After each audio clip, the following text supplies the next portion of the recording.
Hello, this is Alan Wheeler with a short video chat on argumentation. This is meant for my college English classes. So if you've stumbled across this on YouTube, um, don't bother to like it or make comments or try to subscribe or anything like that. There's no intention of going viral or making money on YouTube or anything with these video chats.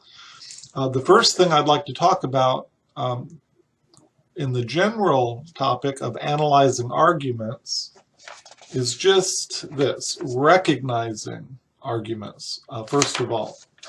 And some professors make the case that everything is an argument and that we do need to recognize that.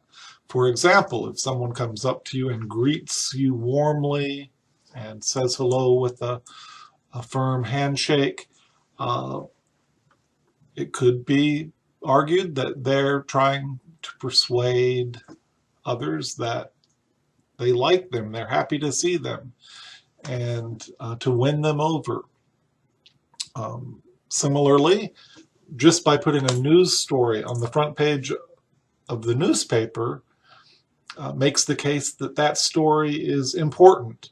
And even though news is supposed to be objective, those stories put on the back pages are not so important. And so there's a hidden argument there in a way. Also, the choice of details and the language itself always presents a perspective for those who hold this view. And there's a picture in the St. Martin's Handbook on which this little talk is based, and it shows people gathered and holding up signs, and the caption could read, patriotic support for our troops. Or, alternatively, the caption could read, pro-war rally. And so, depending on the choice of language,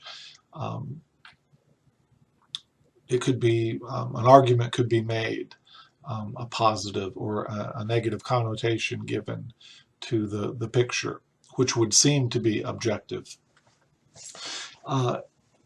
So it could be that everything is an argument. In academic writing, though, we have a more focused definition, which is a text that makes a claim with full support. So when we speak of argumentation, and students writing an argumentation paper perhaps, we mean that a claim is made and that claim is supported. And so an opinion would be an unsupported claim, and an argument would be a fully supported claim. Next, we want to think critically about argument, thinking critically about argument. And so I've got a list of a couple things here that students can do. And critical thinking is the process of analyzing and making sense of all the information that surrounds us. Here are some ways. Number one, play the believing and doubting game. So when confronted with an argument, you could ask, is that really true? What would it mean if that were true? Or how would it feel, and what would it mean to believe or to disbelieve that argument?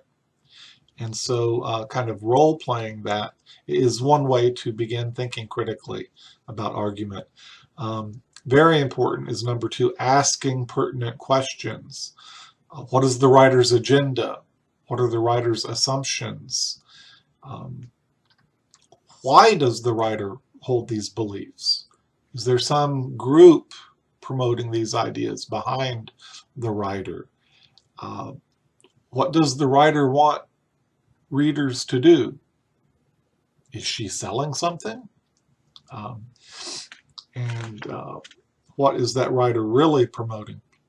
How valid are the reasons, the support, and the sources of the writer? What are some possible objections to the argument? So those are all kinds of questions that could be asked. Number 3, try to get information and interpret that information and to assess that information. And so research can come into play here. Ultimately, coming up with your own arguments and assessing your own claims is the ultimate goal of critical thinking. And so that's what you want to do in a college class. The next point is that we should always consider cultural contexts that may be coming into play, and the longer video that I've posted on Writing to the World covers a lot of this in more detail, but being sensitive to other cultural situations means perhaps play the believing game before you play the doubting game.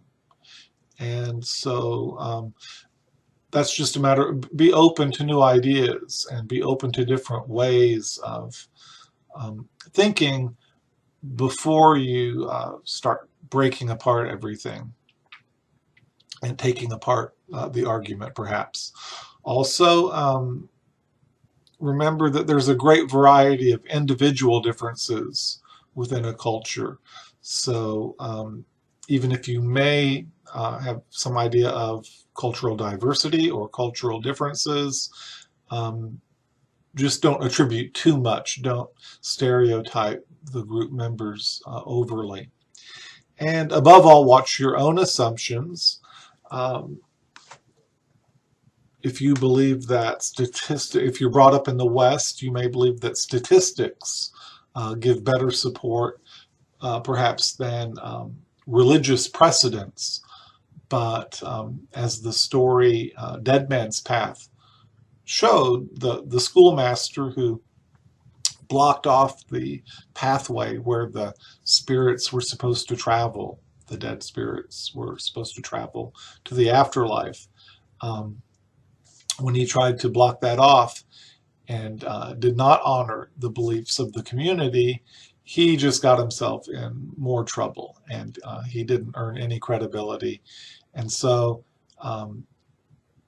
take into account, be sensitive to those other ways of looking at things, and consider those cultural contexts. Now, one thing that's very, very important in college English is reading rhetorical appeals.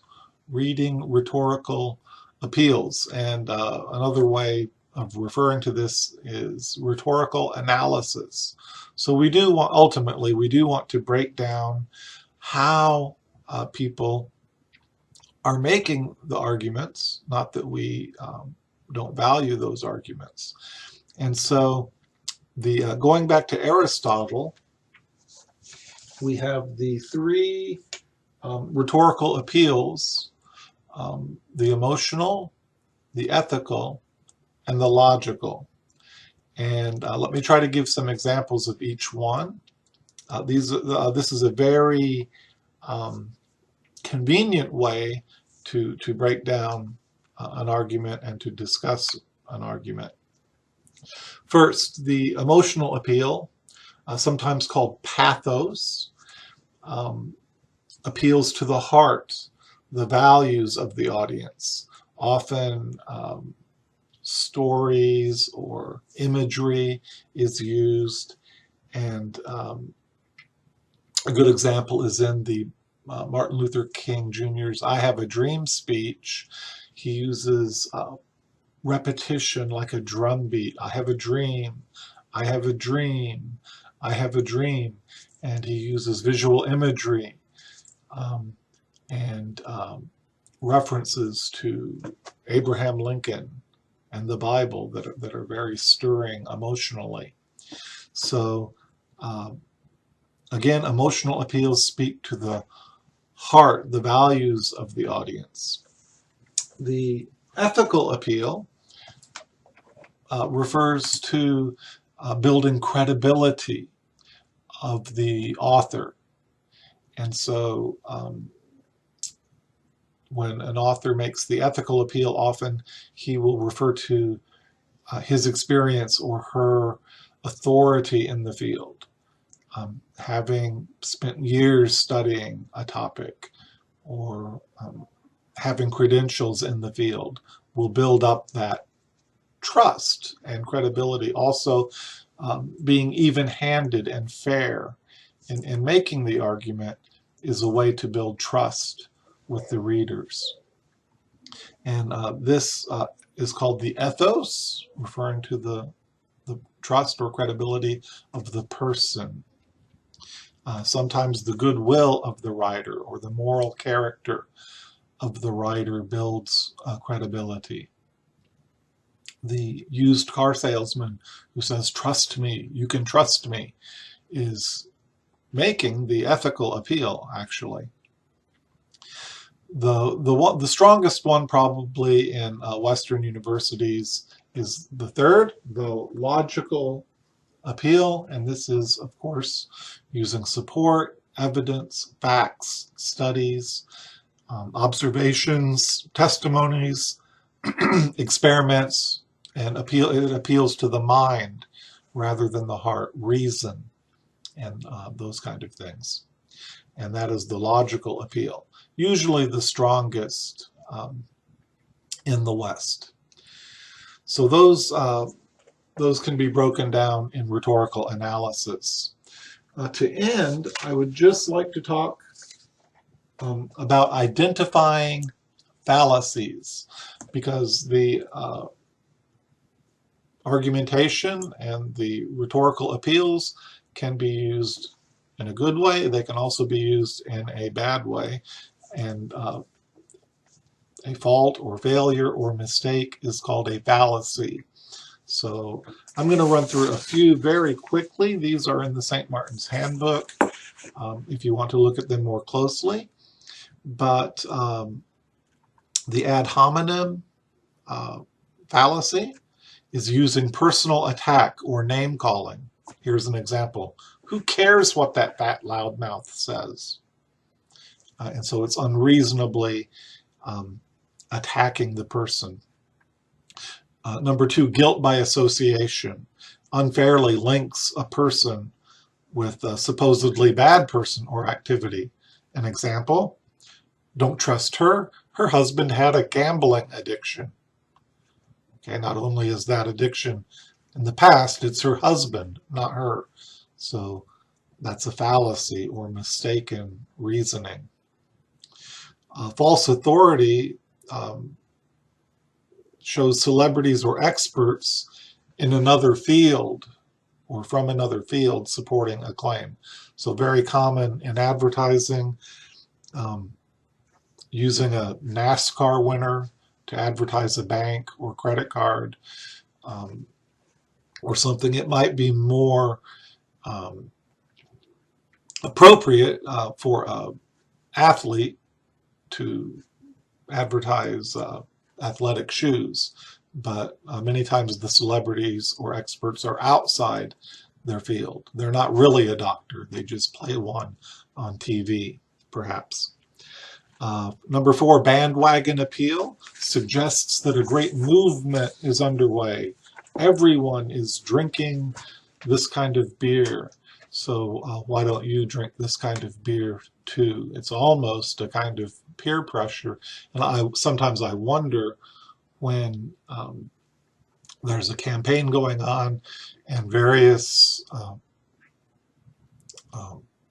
candidates want to show that they're high in the polls, if that doesn't if that's not a persuasive technique to everyone's voting for this candidate.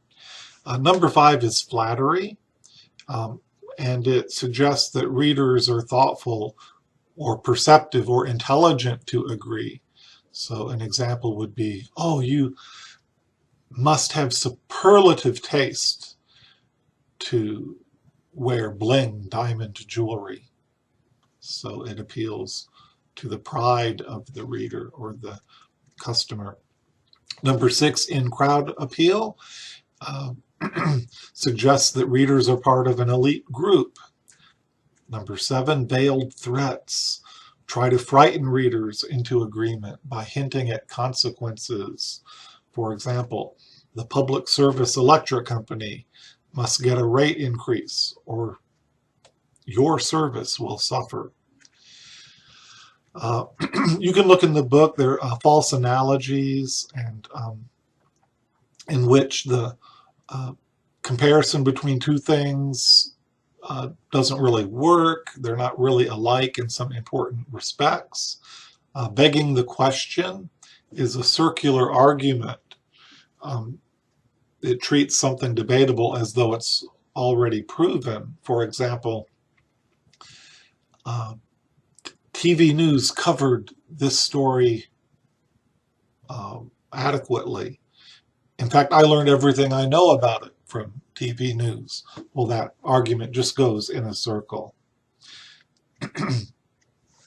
The either-or fallacy insists that a complex situation only has two outcomes, or there's only two choices.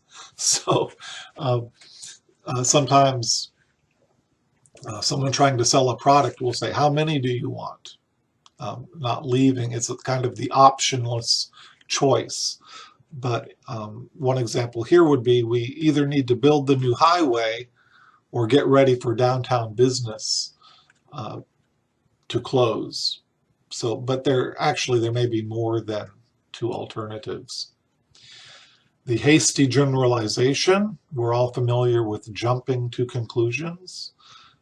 For example, I couldn't understand the lecture today, so I know this course is going to be impossible. Too quick, too little evidence for that judgment. Oversimplification claims an overly direct relationship between cause and effect. For example, if we prohibit the sale of alcohol, we can get rid of binge drinking. Maybe, maybe not. And then finally, straw man arguments are arguments in which we unfairly present the opposing view. We make it sound simple or unreasonable so we can knock it down like a straw man. And here's an example. My opponent believes we should offer therapy to terrorists, but I disagree. And so perhaps setting up the other side in an unfair way before demolishing their argument. So those are some things to think about in analyzing arguments. I hope that will help you with your assignments. Thank you.